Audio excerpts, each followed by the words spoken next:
Welcome everyone to Clay and Conversations at the Clay Studio. I'm Jennifer Zwilling, the curator and director of artistic programs. I'm here with John Robertson, who's one of our resident artists, and we invited David Grant of Highland Stoneware to visit us today and talk about geoglazes. So we're really excited about all of that. We have some people in person. Thanks to you all for coming in person. And we're gonna start today with our usual moment of joy. Does anyone want to share a moment of joy that they had today or recently? I'll start. I'll just say that I was really excited to see big fat snowflakes this morning in Philadelphia because I like the snow. Didn't stick, but I have hope for maybe a white Christmas. And also it's Hanukkah, or it will be at sundown. So happy Hanukkah to everyone. My moment of joy is to be not quite sure actually. Just the fan is quieter in your studio. I was gonna say that, but I didn't want to. The fan in my studio is a lot quieter, so I can work without any noise distractions. Yeah, makes a big difference. Do you have a moment of joy for today, David? Anything that made you happy? Well, the moment of joy was seeing all our ice melt, but it's been replaced by absolutely wild, windy and stormy, and it's winter in Lochinver and it's dark. Yeah, I can imagine. But gosh, it must be so beautiful. Yeah. The recent sunrises and sunsets have been absolutely stunning and beautiful, and even though the light is short, it's really clear and crisp, and you can see for miles. Yeah, I think that is part of the joy of the wintertime is that you really appreciate the light because we have less of it. And that's why we have Hanukkah as the festival of lights and Diwali is a festival of lights, and people put lights on their Christmas tree. It's like a human instinct. So we need more light at this time. Anyway, who else? Anyone online? Marianne? Oh, well, being an elder, I'm grateful that when I fell last night carrying an armload of pottery, I did not break any bones or any pots. You didn't break any pots either? Wow. No, they landed on some crap that I had laying around in the garage. So I realize that my daughter says I'm going to fall right out of my house if I'm not careful. So I have to be careful. No. It's a wake up, but it's a little gratitude too. So yeah, well, that's a good way to put a positive spin. We're glad that you didn't hurt yourself, but secondarily that you didn't hurt any pots. And I really like hearing that the piles of crap on the floor are useful. I'm gonna keep that in mind so I don't feel so bad about my okay. But I'm also grateful that we're having this Zoom today. I'm very interested in what David has to say. Great, that's nice. Thank you. No pressure. No. Oh, no. All right, one more. Anybody else? Mine was also the snow this morning, working in the studio. Yay. It made me want to get snow on all. Oh, that would be nice. I don't know if everyone on Zoom could hear, but Celia, another one of our residents, said that watching the snow while she was in her studio this morning was a moment of joy. And I have to say, looking out of the 4th floor windows of the Clay Studio when there's snow or anything, it's like really pretty cool because we're high. Okay. We are going to get started. Of course, if you have more moments of joy, feel free to put them in the chat.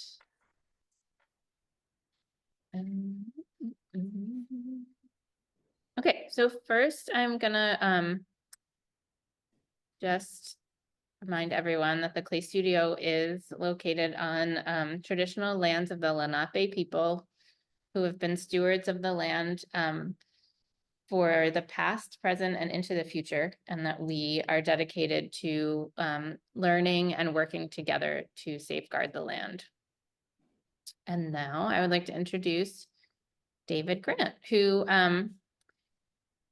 is the founder of Highland Stoneware, which was formed in 1974, and that was David formed the organization while he was studying at the Royal College of Art in London. He is very much involved and decorates many of the current designs. With support from his professor, David Queensberry, and tutor Graham Clark, he set up the manufacture in Northwest Highlands of Scotland in order to make tableware with the quality of studio pottery, but also using semi-industrial techniques. This meant a return to the rugged landscape where he grew up, opening up opportunities for employment in a very fragile local economy. So we are really excited to introduce David, and I'll pass it over to Jean to explain kind of how we all got connected and why we invited him today. Yeah, so in 2021, I think I conducted this research trip in Scotland and worked with different ceramicists based in Scotland to learn about their techniques. And why I was drawn to Highland Stoneware was because I saw online the really exciting GeoGlaze project that David and his team are working on. And this really connected with my interests in connecting with landscape and having that very first-hand experience of the landscape and then translating that into a creative practice. And yeah, so I wasn't formally trained in ceramics, so it was from that initial finding out about that project that I realized geology plays such an important part in glazes. So I was really interested to learn more about it. So I did 2 weeks work experience with David and Highland Stoneware and was really fascinated about the whole process from getting the rocks to then grinding them down and then turning them into a liquid for a glaze. And this kind of contrast between what you see in the landscape to it then, which is so hard and rigid and millions of years old, to then turning it into this runny liquid, I just found really interesting. And the smell of it as well, I remember really strong kind of old smell that you can't quite describe, that's of this gneiss rock, which is GNEISS, I think. And that's I think some of the oldest rock in the world. And so it was incredible to just see this process and work on it for a brief period of time. And then I wanted to invite David today to speak more about it and yeah, to help my research, but then also to share that with other people as well. Great. Okay, thank Yeah. you. No worries. David, we're gonna share the video now. Did you want to say anything before we get started? No, just that I thought showing the video which we made for the annual general meeting of our local geopark was worth doing. It's a lot better than me stumbling around in the wind and the dark trying to do it live, although I have got other things I can show, you know, by just turning the camera around my studio. But now hopefully folk will find that of interest. Just briefly on the geology, the Northwest Highlands of Scotland is really one of the richest geologic areas in the world, and Louisian gneiss is one of the oldest rocks. It's 3,000 million years old. Mind you, since we've been doing it for a few years, it's probably 3,000,000,007 now, but there we are. Anyway, I'll let you show that, and then I'm happy to be interrupted and take questions. Well, you know, I can talk a little further after it, but I'll go with whatever anyone wants to ask me. Great. Okay, so we're gonna show this video. It's about 15 minutes, a little bit shorter than that. And then, as David said, we'll ask him questions, and we're gonna ask the same question we ask everyone about how you made the brave decision to make your life in art. And then people can ask all kinds of technical questions as well. Okay. Oh, and yeah, the fact that it's dark there, David was saying if it was light outside, he could show us the beautiful landscape, but that's why part of why we decided to do the video, because it's 6 hours ahead there. Okay, here we go. Oh, you know what? I need to make sure that I am sharing it with the sound on. Yes, I am. Okay. There we go. And recently we've been melting lots of the wonderful local rocks into high temperature glazes. We fire with gas and are reducing the atmosphere right up at 1300 Oh, did I not? centigrade. So Sorry, that wasn't the welcome to beginning. Highland Stoneware, our lovely world of very high firing ceramics. And recently we've been melting lots of the wonderful local rocks into high temperature glazes. We fire with gas and are reducing the atmosphere right up at 1300 centigrade, so that melts lots of things. I originally did this when I was a student in London in the early 70s and did a bit more in the initial parts of Highland Stoneware along with my good friend and tutor down there, Graham Clark. We did a lot of work, but then it sort of subsided until about 2014 when we really started doing it again a lot more seriously, and we've got machinery like crushers and vibratory sieves and lots of ways of processing materials. We've been concentrating really on local quarries because they are already big holes in the ground. We don't want to start chipping away at the hillside, and we always do it with the landowner's permission, and everyone's been very helpful, and the quarries have been fascinated by the way we melt all these things. So this is our processing shed. This is where we house our crushing machines. So we have our jaw crusher here, we have a roll crusher there, and we have our vibrating sieve plate. Now, this is where we'll be processing the Louisiana gneiss that we got from Highland Pottery. So with the jaw crusher, which was donated to us by the geology department from the University of Edinburgh, you can place stones in it, and it has a plate at the back which, when turned on, slowly chugs away, crushing the stone, and you're able to get a much finer material. The roll crusher has two cylindrical rollers that, as you feed the material in, grind it down, and we can create a really fine powder with that. And with the vibrating sieve plate, we use these sieves in a selection of meshes, and we'll choose one that we feel is best for the glaze and the glaze quality that we'd like. We'll place that in, we'll place the material in, tighten it all down, and then we set a timer. And once that timer ticks over, the machine will stop vibrating, and it'll have split the Louisiana gneiss between its finer particles that we'd like, and it'll leave a residue of larger particles and stone that we'll keep for later.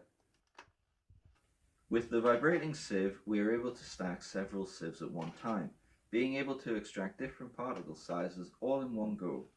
We use this method on the gneiss, going from a 20 mesh to an 80 mesh to see how the material changed with certain particles removed. We observed that as the larger particles were removed, the glaze became less lively and interesting, losing the yellow-green fleck. This means that we could combine certain particle sizes together to hopefully achieve different effects in the future. We also get limestone from the Highland quarry as well, and we process that by washing it through one of these wet sieves using a selected disc which will extract the particle size that works best in the glaze, and we'll dry out that material in a mold just to take away all the water, and we get left with stuff like this. That will then get crushed down with a little bit of clay and a little bit of feldspar just to make it workable, and that will go on to be used in our Highland limestone glaze. So these are the two versions of surf we have at the moment. This was the original surf, which was inspired by waves lapping up onto the shoreline, and you can see that from where there's two colours used for the original surf, which is we start with the 49, which is the one I have here, And then what we do is layer the UL10, which is an Alpo limestone, on top of the 49, and that creates the wave drag that you see on this one. And this is the second version of surf, which we developed from the original one for Delilah's restaurant. And what they wanted was more kind of blue colours tied in to link with their colour scheme at their restaurant.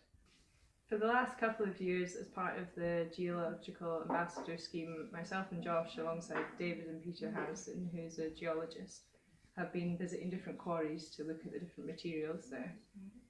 We took 11 samples from the Leadmore quarry, and Josh is going to explain a little about some of the ones we have here. So here we have marble with igneous, which works as a glaze on its own. We added a tiny bit of ball clay into it just to see if it would do anything, which it did, but not enough to be added all the time. This was put through a 20 mesh sieve, but again it looks a lot different because the firing can also change it. We have quartz here, pure quartz from Leadmore, has slight iron impurities, but we milled it and put it through a 20 mesh sieve and it became a very usable powder. We'd quite like to use that in most of our glazes, so we'd like to get more, because it would be nice to be able to have a local material rather than have to bring it in from elsewhere. This is quartz with nepheline cyanide added. It's brought out a lot of the impurities within the quartz, but it's an interesting glaze nonetheless. And here we have rotted igneous with a touch of garnet, and that's created this lovely brown. And this one here, we tried adding the rotted igneous and garnet with our base glaze, which lightened the colour but spread the particles. But again, it's just an interesting step. I thought I'd just go over some of the things we've done in the last few years, because I've realised we've done a scary number of experiments. One of the very first ones, David McPhail realised there was black sand at Clachtall and Store Beach. So two of my grandchildren, Mary and Louis, collected a very heavy bucket full, and we get these amazing glaze qualities and colours from this black sand. So we use that. Susan uses it in her kelp design. Tracy uses it in the mussels, and it's part of the Leadmore decoration. There's another glaze that Fergus developed, the UL10 glaze that we do so much work with, but he also developed this glaze which we call MacLeod Red, because there's a clay in it that comes from Andy MacLeod's croft.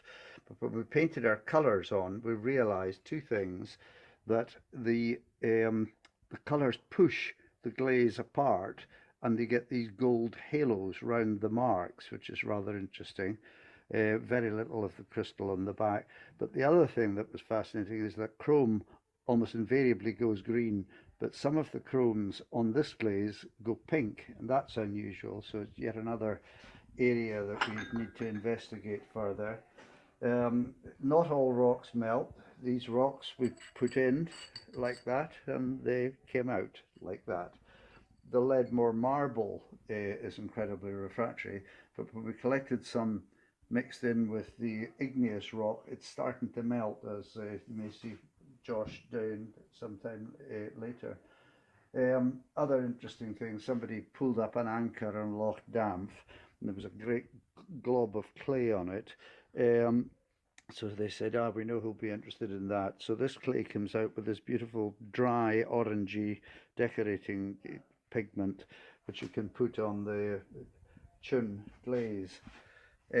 But a totally fascinating area is the Fucoid beds out near Loch Awe. We're fortunate to have permission to experiment there. The first rocks we collected got this absolutely stunning yellow glaze. Other ones, all of this area here, are all tests, some in different particle sizes from different parts of the quarry. So a relatively small amount of material is giving us this fascinating beauty and richness, which we probably have very little control over. I'd just like to go over and show some of the great creative uses that a lot of the new geological materials have been put to. We had the range of pebble forms on our normal glazes, if there's ever such a thing as a normal glaze. But this one in Leadmore, we discovered that the quartz from Leadmore, we thought it was the quartz, gave this beautiful gold crystal. So we used a couple of our other colours and we get this very popular design. There will be more of the field trip to try and understand where the gold crystal came from, because it worked beautifully for a few years, then it stopped working and we were doing very much head scratching. But the area that we've probably done most work in is the Moorfield Quarry in Ullapool. And here we've got the very old Louisian gneiss, the limestone that Fergus worked very hard to develop to get it to sit on, behave properly as a glaze at one corner, and then here there's a lovely glaze from the Heddle Quarry in Orkney. This is the piece, this triaxial has been accepted by the Victorian Albert Museum in London, together with a range of forms in the very simple glazes. This is the gneiss, and this one is a rather lovely example of the limestone. We get this beautiful variation, and then it goes matte on cooling. Now, the fact that the glaze behaves in this way has led us to all sorts of other really interesting developments.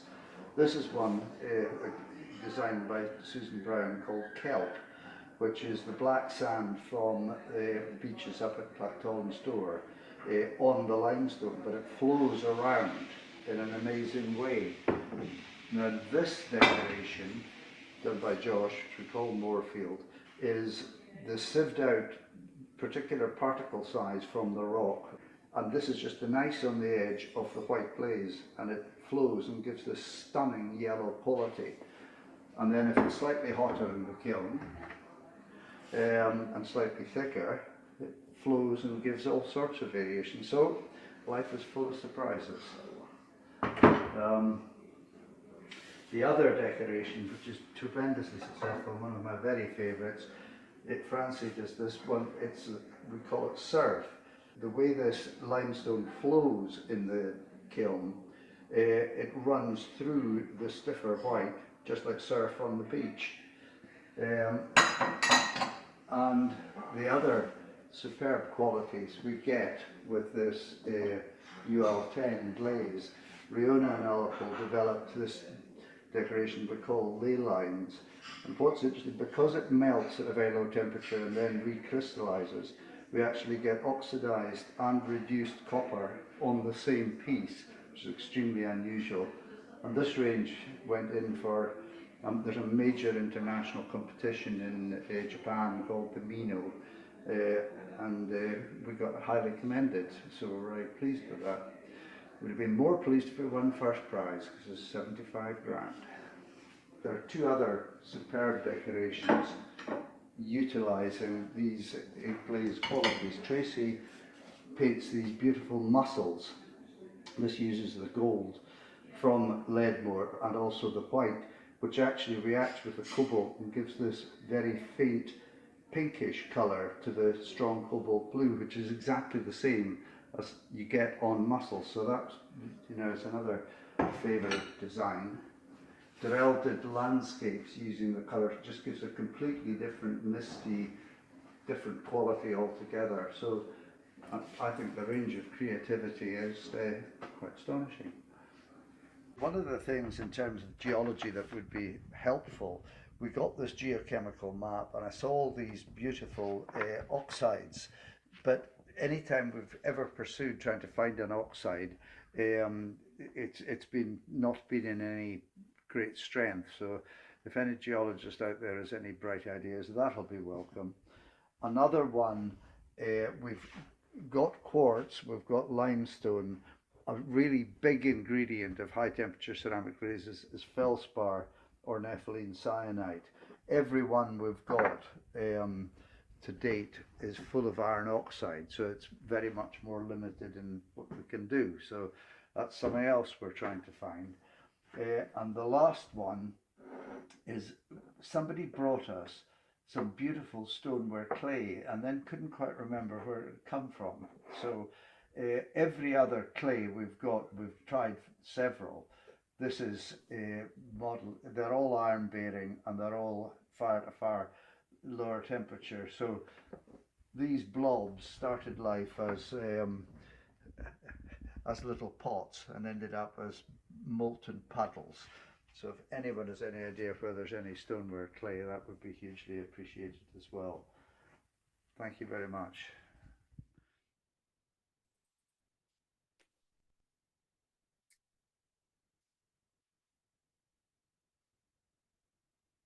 Okay, that was great. Thank you so much. Yeah, all I would just quickly say is a lot of these things would be very familiar to potters. It was really pitched at the geologists, and you saw my pitch at the end, trying to get them to identify where we could find more material. So it was slightly skewed in that way, but hopefully it was helpful.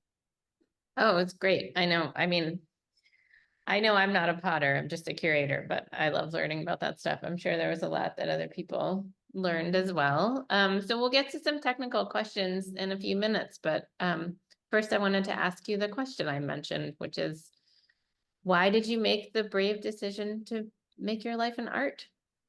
Well, I have to admit, it started with a complete lie. When I went Duncan and Jordan's College of Art, I'd done pottery in school and could not be bothered with it. We did little earthenware, brightly coloured glazes, and had no interest in it at all. I was put into silversmithing, which I didn't like either. I was determined to be a painter, an artist, and a printmaker, but you weren't allowed to change craft. But the pottery department had been rebuilt and it was being a bit late. So after a few months in silversmithing, pottery hadn't started, and Mr. Harrington in silversmithing told me I had no aptitude for it and I ought to leave. So I went to Donald Logie, the potter, and just lied through my teeth, anything to get out of silversmithing. So Donald said it would be all right, you know, and I could join pottery. So I went back to Mr. Harrison. He said, I told him I was leaving. He said, why are you leaving? I said, he told me I was no good and I had no aptitude. He said, I say that to everybody. Anyway, he became quite friendly, and Donald Logie was such a nice man. I thought I better really try at this. And the other thing is that they were very much into the very high temperature, exactly the high temperature firing. And when I started on it, you just became completely hooked. Anyway, in Dundee, we didn't have a ceramic degree course, but three of us were so keen to do it. One chap repeated a year, and we were the first degree students, and two of the three of us got postgrads. Anyway, and then I realized that there was a lot more to learn, so we applied and got into the Royal College. So I ended up being 8 years a student, and I'm still completely fascinated by high temperature firing. Oh, so that's a lie. You lied. Well, it's a good story though. That's good. Well, but I want you to go back a little further. You told us from when you already knew you wanted to be an artist, you know, as a child. What inspired you to even want to be a painter at first and a printmaker? You know, do you remember something about your parents or a teacher or something? Well, there wasn't really any history of it, and I don't know. And I was always just drawing and drawing silly cartoon figures and whatever. And I went away to school from the West Coast and didn't get on terribly well in Dornoch. But then in Golspie, there were some really good teachers. And at the end of second year, you've got to specialize. But it was a small school, and I was determined to do art. But art was seen as pretty well a backwater. So I had to drop all the sciences in order to take art. So I don't know. I just, that's always what I thought I wanted to do. But then marrying the idea of being, you know, a fine artist with the beauty of ceramic and glazes and qualities, you just become hooked by it. It's a bit like listening to Wagner eventually. There's no choice. It just creeps up on you and you've got to go with it. That's great. I love it. Everyone has a different answer. It sounds like your answer is it wasn't a decision. It just was what you had to do. Had to do. Yeah. Still doing. And you, yeah, you do, though, you have to wake up every day and decide, okay, I'm gonna make art today. So I think it's really important. There was an American potter, John Glick, who Mhm. came Oh, who did he? came to Craft Point in Bewley, and it was just at a time when we were expanding the pottery business, and I was driven to distraction. It was, you were not dealing with customers, not dealing with pots, it was dealing with building and administration and everything. And John Glick, he did some extruding, and we since did a whole lot of extrusion. Anyway, John just said, you know, he gets up in the morning and he goes down to his studio with a sense of purpose. And I thought, that's what it's about. That's it. So Yeah. that's why, you know, we concentrate hugely on development all the time. You know, we are motivated, and thankfully there's a huge choice of things, and the market varies, but we are flexible. You know, sometimes some things are more popular than others. And I think in the film it did come out how the geologic glazes feed in, and they're part of the vocabulary of what we do. And then I was certainly very praising of all our work. You know, I'm not usually quite like that, but I was selling it to the geologists. But anyway, no, but there is a lot of creativity, and it's brilliant seeing. I love it. You know, that suddenly folk, you know, come up with creative uses of very basic materials. Yeah. One thing I could show people that we have developed, we've really got, is the triaxial glaze based on that yellow material in Loch Haw. But the other, before I do that, excuse me, one of the things that's been in a practical thing for potters, these dry vibrating sieves have transformed our lives. It is so efficient. And we do have, as Josh said, 20, 30, 40, 50, 60, 80, 100, and now 120. And you put 6 kilos of material in the top, and then you clamp it, go away and do something useful. And 20 to 30 minutes later, it's completely sorted into all these different sieves. And recently we're discovering, like with the yellow glaze, at a 60 mesh, you get one particular beautiful glaze, but the real yellow comes through the 120 mesh, because we've been steering away from the very fine particles towards bigger particle glazes that melt. But this one has just come up. Anyway, let me see if I can turn my camera around. Yes. Yeah, that's great. I was thinking that when we were watching the video, I thought, wow, I bet that vibrating sieve machine has really made a big difference, because nobody has to do it by hand anymore.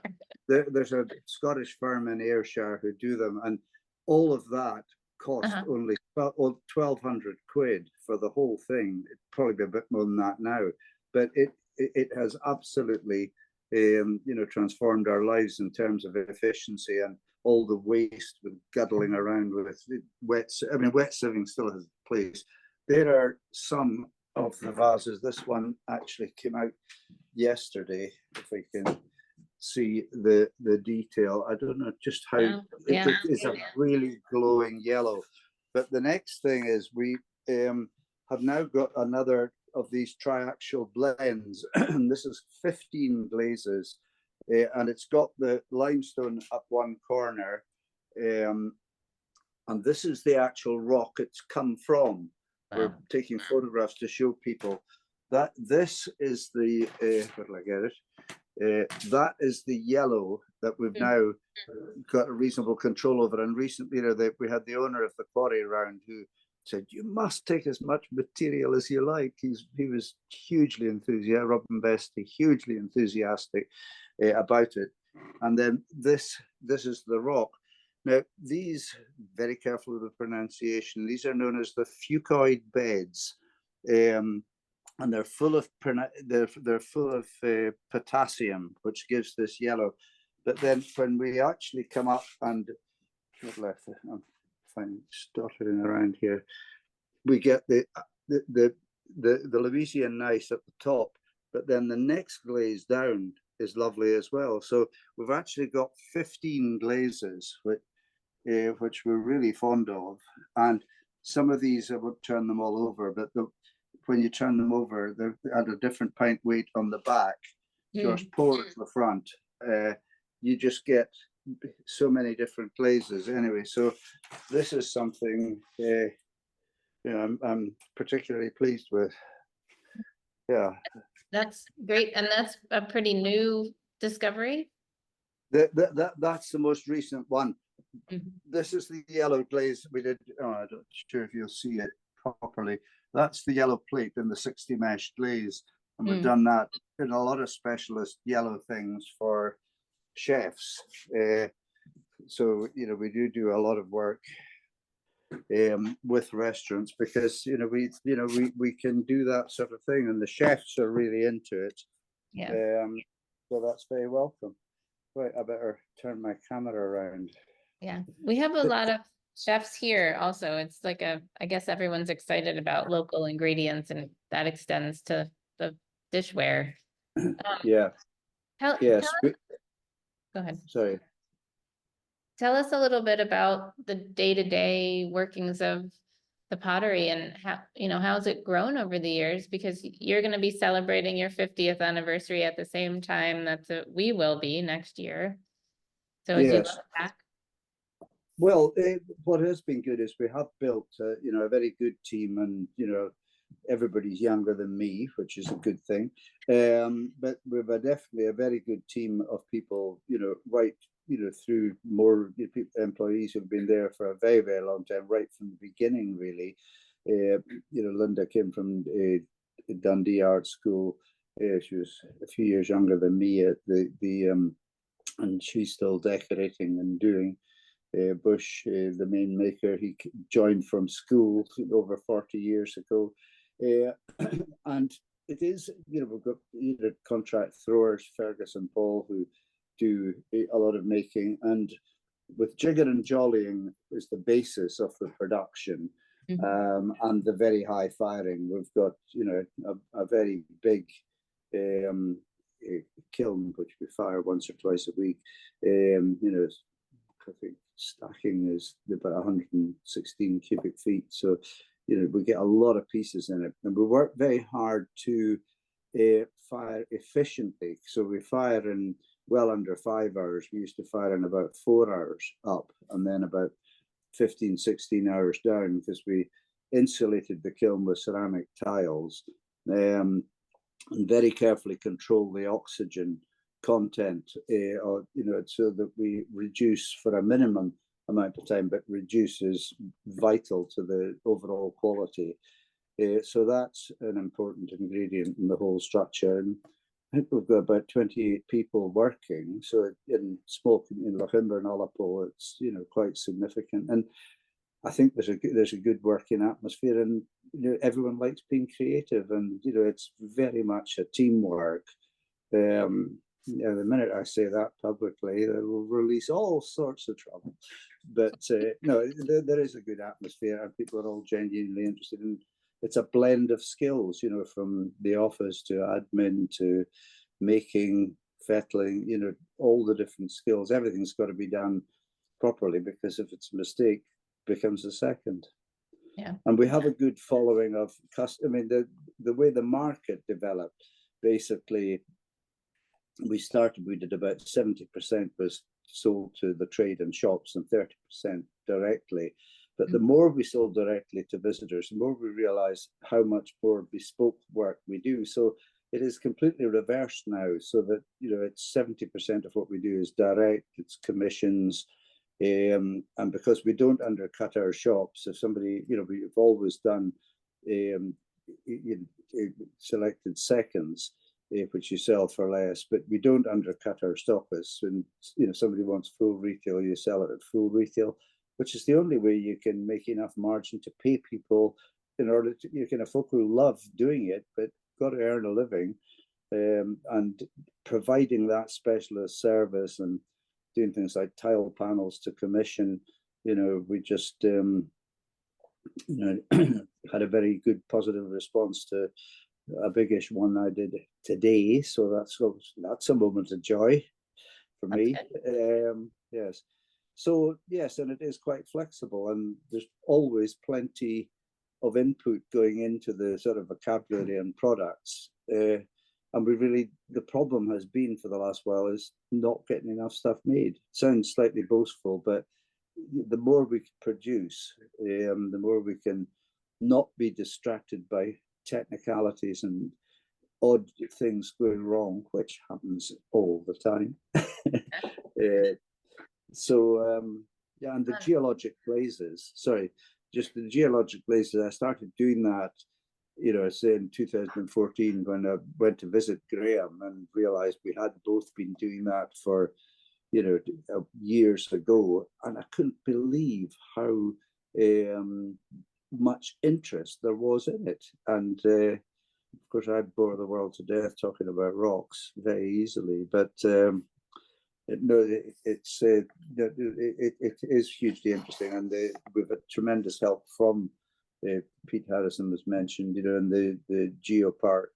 He's the geologist there, and former teacher of Josh and Francie, who you saw in the video, who did geology at school and never thought they'd be interested in it, but they are.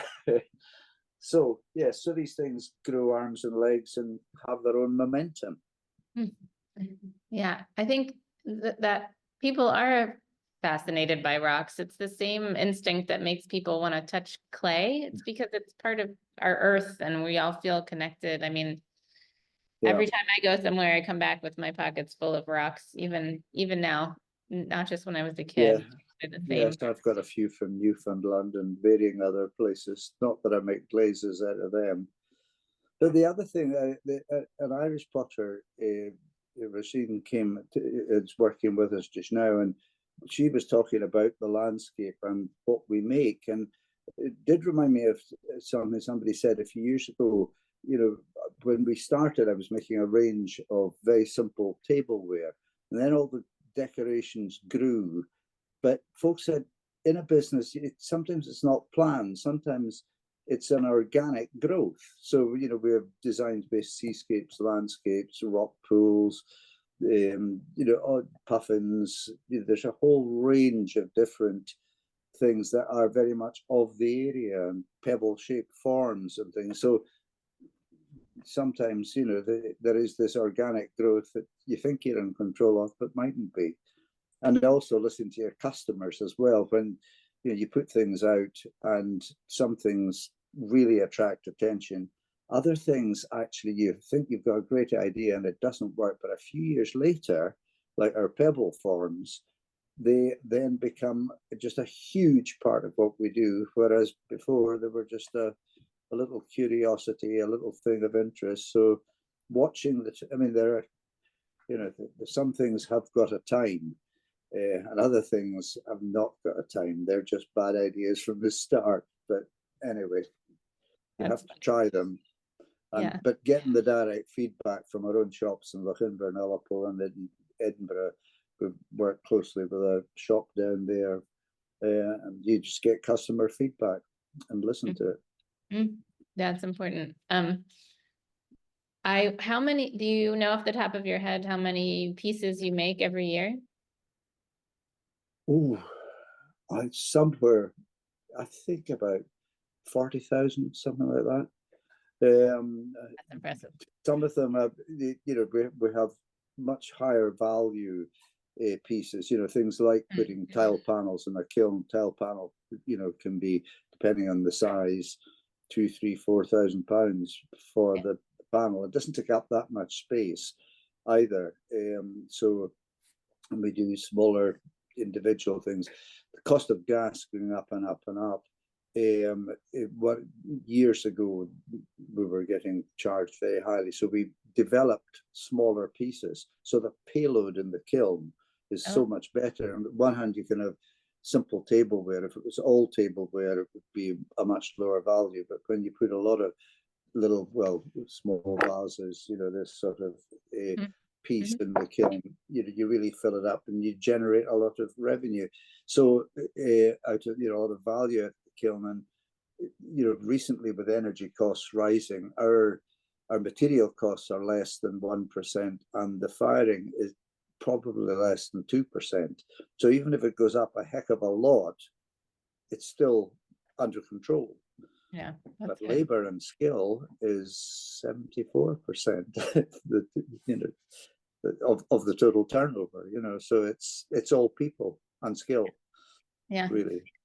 Well, that's really good information. I think also for individual potters, like people we have here at the Clay Studio who are making pottery or sculpture to sell, you have to think about all these things. You have to budget for how much different aspects cost and how much your own labor should be compensated.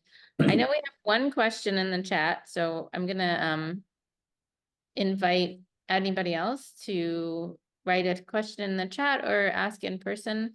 I do want to ask first though, do you ship internationally? Yes, we do. Yes. Everyone listening, you can order things online. Maybe you won't get here by Christmas though. Oh, well, maybe Maybe. tight now, but check it out.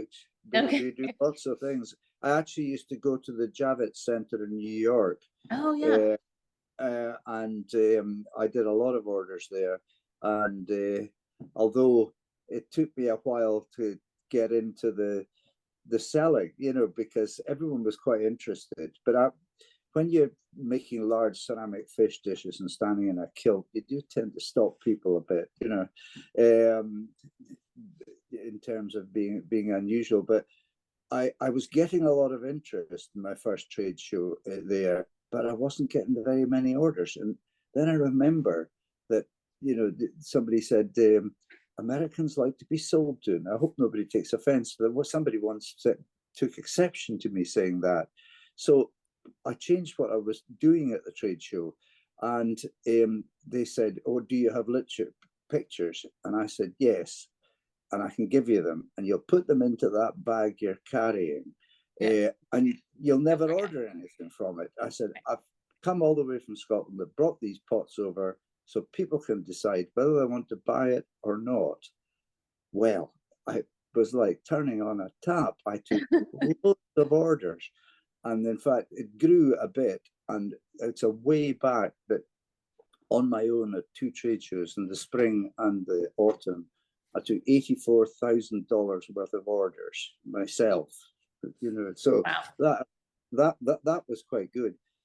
But the pound and dollar were in a great relationship, so we really did a lot. Then the pound and dollar changed relationship, and we did, a bowl that used to sell at $40 suddenly became $60, and we still only got $20 for it, so nothing lasts forever, but it was good when it lasted. Well, it'll come back again. Okay, but that's a good answer to that. All right, I'm gonna go to questions. Sandrine asks, what is the base clay used in most of the samples? Right, we make one clay body, and we use High Plus 71, which is a very silicious white firing ball clay. Grolleg, Cornish stone, and quartz. The quartz is the most local material, starts in Loch Alien sand, but goes down to Stoke-on-Trent to get water ground to the right particle size. So it goes right up to, it'll stand over 1300. So we formulate our own body and all our own glazes, originally from bought in materials. But I think taking it the clay, the glaze, and the colors up to the point of vitrification gives you a physical strength and just the beautiful quality you can't get, I don't think, any other way. I mean, there are all sorts of beautiful ceramic qualities and whatever, but as you may guess, I'm kind of fascinated by this one.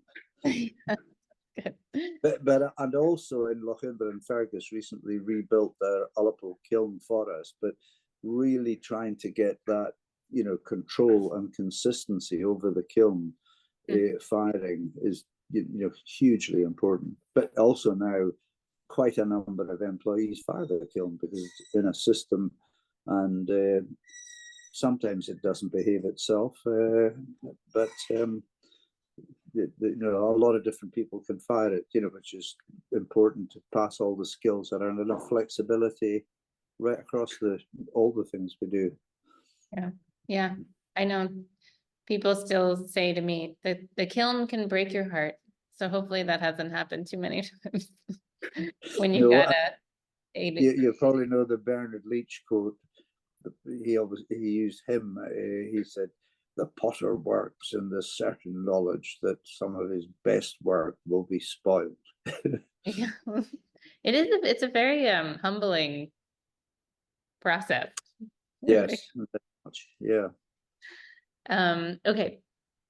One of my colleagues, Jay, says not a question, but the clay studio should get one of those vibrating sieves. Yeah, I wrote it down. Yes, yeah. You may be able to get. I can get you the address of the people in Scotland who make, because they're stainless steel, and you may have seen them. And you know, we get sieve envy. I can tell you, these are beautiful, beautifully made. You know, and it works, and just, you know, it's proven that they are really good. Yeah. Okay. I read it. I'll get that information from you. Okay. We have Yeah. 2 questions from Dennis. Do you know what rock the black sand of Clactol and Store comes from? Did I say those right? Well, yeah, I think it is where the Torridonian sand. There's a plates that move, and now if geologists are listening to this, I may be shut down in flames. But I think it's where the Louisian gneiss and the Torridonian sandstone rub together. Now, when there's a lot of rain, which there sometimes is, there's more or less sand on the beach. But so I think that's what it's got a lot of different minerals, and it didn't quite come out proper color on the when it was shown on the screen. But in fact, there's a history going back where a boat used to come. There's a croft which is called the clay pots, and they used to put wooden big thick bits of 6x2 wood or something at an angle on the beach. So when the sand was being washed down, the heavy, it's incredibly heavy. It's the same when my grandchildren got this bucket, just incredibly heavy stuff, so solid. And the other thing, the material, I first popped it in the kiln, and it was so refractory, it spattered over all sorts of painted pots. So you can imagine how well that went down. So every test that was, I'll come back to what I was saying about the black sand in a minute, but the other thing with putting lids on the fucoid beds, that rock used to be under the sea, and the lids are salt glazed from the millions of year old salt coming out of the rock. Wow. So that's another, anyway.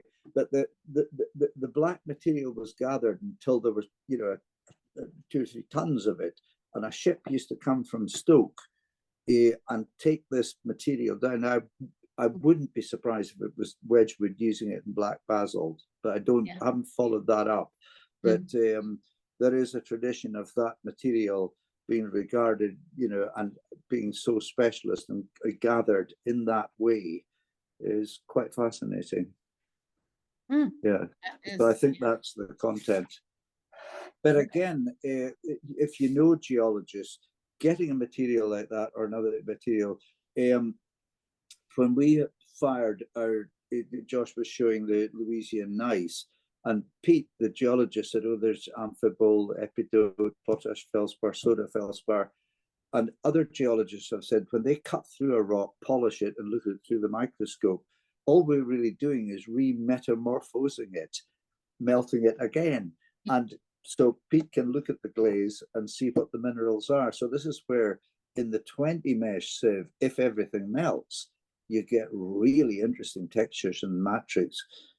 Getting 20 mesh particles to stick on a vertical pot's another problem, but certainly, it has, we were way down the route of big particles, but all you need is 1 or 2 minerals that are too refractory to melt, and you just get sandpaper, But it was actually quite interesting that the Leadmore marble with some of the igneous rock are forming a eutectic, and 2 things that are really refractory actually are melting at a much lower temperature.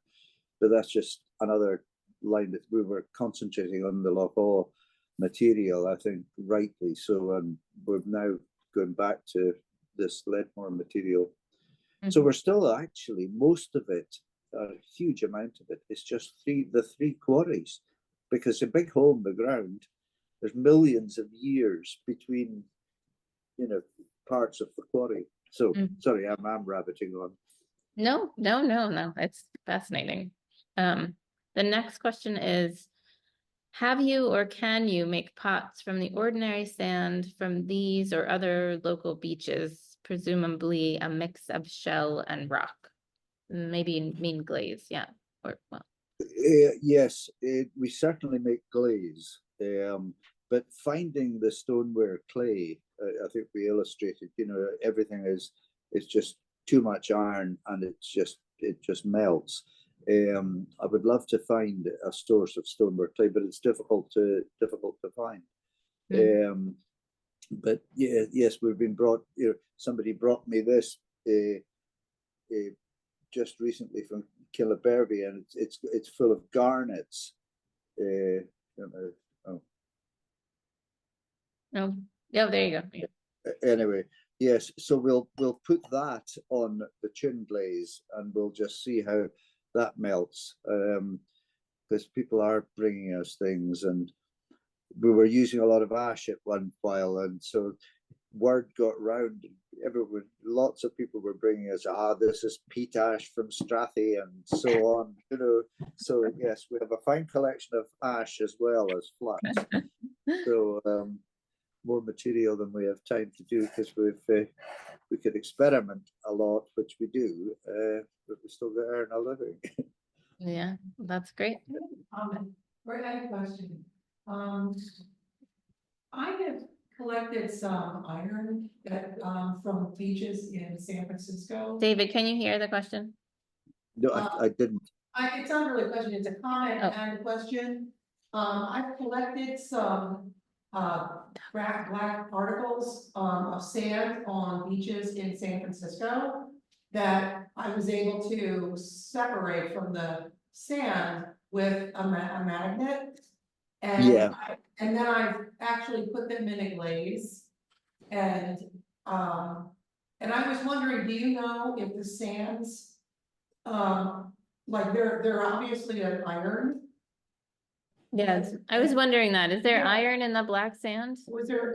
Undoubtedly, lots of iron, and David McPhail here, he has pulled an electromagnet over that and taken a lot of that out, because he's actually been experimenting to melt the bog iron to make, you know, because at some point, you know, we've got very old Pictish brocks, you know, totally different direction, but to make real iron, yes, getting all the iron out is important. Yeah. And for us, we had thought, I mean, the idea of doing the feldspar, there are a lot, as we said, feldspar nepheline cyanide, every bit we've tried so far has so much iron, it just goes, you know, dull dark brown. It wouldn't be commercially worth it for us to get a big electromagnet for that, we don't think. Okay. There is another quarry that apparently has got some petalite, which is white, but you could pick up these rocks, because when we were selecting for the yellow in the Loch quarry, we did hand pick the rocks, and mercifully, when we crushed them, we're getting this beautiful yellow again. But Fergus, the very first tests he did at that quarry, I think it said in the video, came out the beautiful yellow, and we then went, hooray! And then, of course, you spend ages working your way to getting back to it. Yeah, they're full of surprises. I don't know if I heard everything very clear. Did that answer the question? I think it did. Sharon, Yeah. if you look, this is where the microphone is. I was just wondering, also, there's black sand in a lot of different places. Have you used that from different areas in the world? Like, I think Iceland has a lot of black sand. I mean, just as a source, have you, I mean, it's I don't know if it's, all iron, I'm not sure. Do you? No, no, well, one of the things I found a lot of what I thought was black sand in the Clachtol in a more unusual place after a particular storm, and I fired it, and it was just fine particles of peat, and so basically all I got was the sand, which just melted and was um, just glass, quartz, so or maybe limestone, but anyway, so So the color was sand, coming from something else. the The color was coming. the color was just peat, organic matter burnt out, disappeared.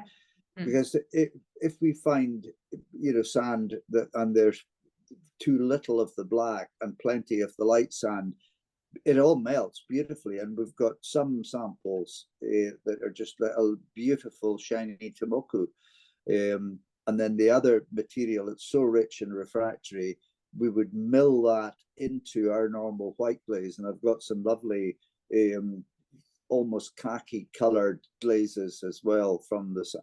There's so much more. We have now got a collection of the sand. You're allowed to do it, you know, but not in big quantities, and we don't use big quantities, but it's another area that we would like to develop to really get a beautiful orangey khaki glaze. Yeah. Just another thing we intend to do with the material. The one thing I would say about the materials, I don't look too far away because it's one that's so rich here, and it's just going into the detail and trying to get to the essence of the material. So because each of these rocks really are pretty well the pure rock, and we look at what the rock does and then try to work with it, like the surf decoration, which I praise, and it's a real favorite of mine because it couldn't be more simple. It's the dry white and then the limestone running through it, and the way it runs around, you know, it's beautiful and cool with food. So we're led by the rock. Yeah. I have picked up black sand from near Newcastle, and we've tested other bits of material, but then it's so many miles away. Yeah. And you're working with the local landscape. That's what makes it exciting. So that's so great. Well, Thank you. I think that the last person who asked a question, which I feel like you had already answered, actually just left the meeting. So we are. Oh, Celia has a question. One more question from in the room. If there are specific material scientists that work for the company, or if like everyone kind of, you know, like maybe makes pots and makes glazes and also studies the science, or if like that is like a specific position within your company. Did you get that, David? Is there someone? I didn't. Is there? Do you have do you have any employees that are specifically? Oops. The material scientists, and that's all they do is study the materials, or is everybody sort of kind of a potter, kind of experimenting with materials? You know, how is it set up? Well, it's as David Queensbury said, and somebody who we do work with. I don't know if you've heard of Nigel Wood. Nigel is an absolute authority on Chinese glazes and all the empirical formulas and everything. But there are two ways of doing it. There is the scientific way and getting analysis of all the materials, and we don't work that way. We work really with testing the material, checking the particle size, and then seeing what direction it leads us with. It's more like cooking. You know, you may have a sauce, you may put a little more salt in it, or put a bit of sugar in it, or flavor it in a certain way. But Fergus Stewart, who works closely with us and throws lots of pots and very experienced and respected potter teachers, you know, Fergus has been hugely helpful in formulating the glazes. Graham Clark and Graham masterminded a project at the Royal College of Art quite a few years ago, and got somebody we employed to mix up all the, because experimenting with glazes, the time is mixing up all the tests and doing all the wet sieving. So we actually work more. I mean, like Fergus, the glaze Fergus developed that flows around and is so wonderful. We call it UL10. Well, it went up. He had 12. There was a UL12 as well, but all the previous ones, we eventually refined that one and got it down to the right pint weight is hugely important as well. So we don't do analysis of what's there, because if you go back and collect a rock from right beside where you collected it last time, it might be several million years different from that rock. But and they all get different quality. I'm not sure if it's very difficult to photograph, but you know, the particle sizes and the difference in the particle sizes, it's difficult to photograph. But when you see the glaze, it really you know, it really makes a big difference, and it just gets more and more refined, even though it's very basic, you know, material, but just as, you know, particle size and pint weight and application and combinations as well. You know, that's what we do. We don't have people who are, you know, scientists, but we do get guided by the geopark. You know, Pete, in terms of rocks, and other geologists have been hugely helpful to us, because they're all fascinated as well. We've got drawers full of tests downstairs that they come and rummage through and look at and whatever. Yeah. That's great. I hope that answers it. Yeah. Yeah, that is a great answer. Well, as usual, the hour has flown by and we are out of time, but it's been really exciting hearing all of your conversations about how you started, and then just I love the idea of going out in the landscape and finding rocks and then making glazes out of them. So thank you, Jean, for inviting David. Thanks so much, David. It was Right. really, Yeah. it was really interesting. Thank you. And thank you, David. And we had a really good crowd of over 30 people. So that's great. And it's Good. recorded. So we will put it up on our YouTube. And I would love to visit you. I hope you come to Philadelphia and visit us. And I might go on your website and order myself a pot. So, Well, there we are. okay. Let me know how you get it. It should work. Thank you all very much.